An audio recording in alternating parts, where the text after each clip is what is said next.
This video looks at using the Johne's tracker document to manage the disease in your herd. The first page is looking at the herd level performance, the performance at the herd level. You've got, and at the top, you've got the individual tests that have been carried out in the last 3 years. And the lower grid gives you the annual summaries over the last 6 years. So you'll see there are a load of parameters with coloured backgrounds. The first one here, the average test value, is the level of disease in the herd. And the background, coloured background, tells me this has moved from red, which was performance which would put you in the worst bottom quartile at the current time, through gradually down through quartile 3 to quartile 2. This is an significantly improving herd over time, and the bottom grid confirms that as well. Another way of looking at the level of infection is the measure of the percentage of cows that are testing positive at 30.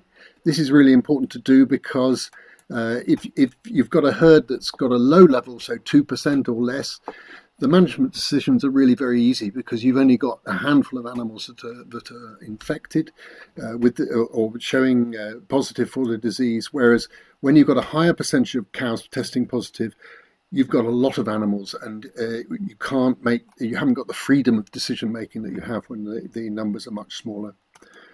The most important parameter perhaps is the new infections rate, which is the J4 rate. This is the level at which animals are going down with the disease or testing high for the first time.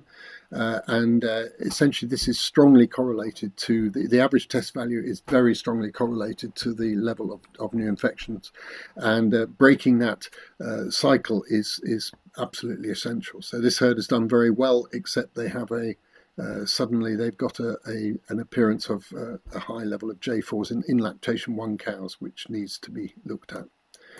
Other thing to look at, it's not just how many are positive at 30, it's how many are positive at 60 and even 100. One of these cows, testing positive at 100, can do more damage than the rest of the herd put together. So if you have a large number of animals and they're maintaining certain animals that too many animals that are positive over 100, then you're going to really struggle to get the disease down, and so it's important to follow those levels as well.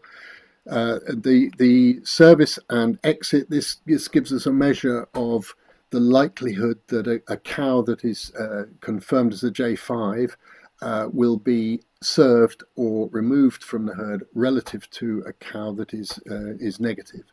So when we get 7.3, this means that cow is, at that time, the J5 cows were 7 times more likely to be removed from the herds than the negative cows. So this is a useful indicator of the response to test results.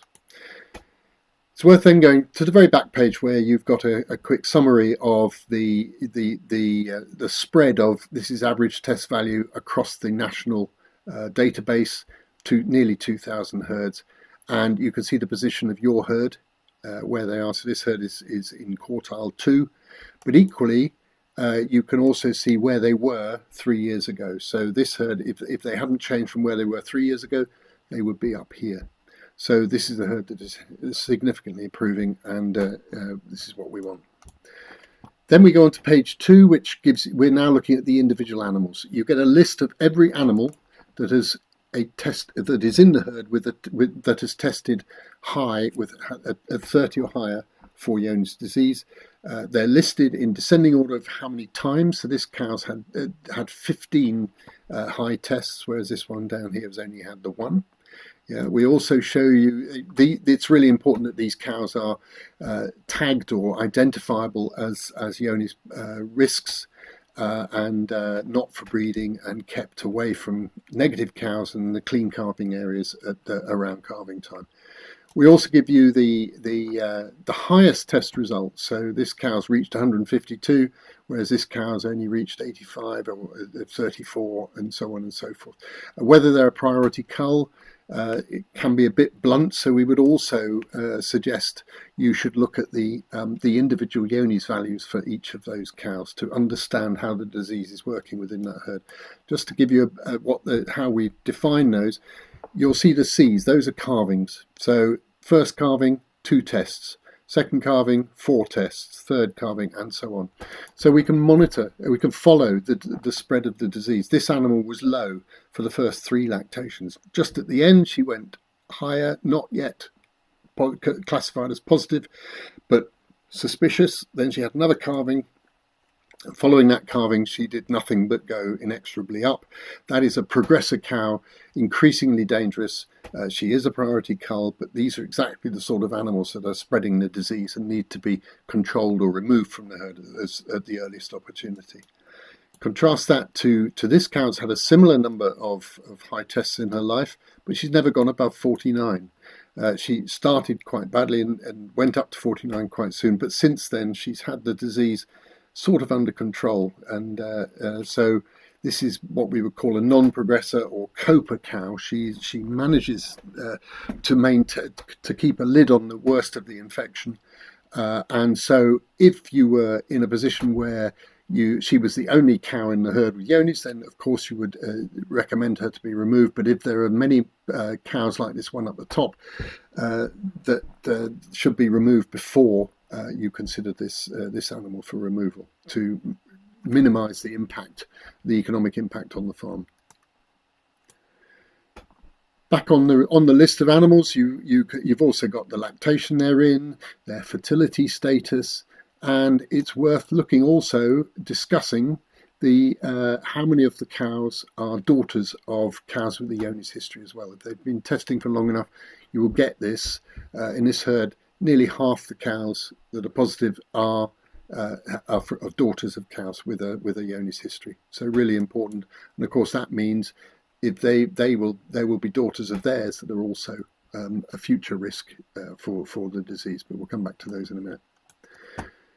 Then you get the priority culls. This is just the same cows, but broken down into groups so that you can discuss them.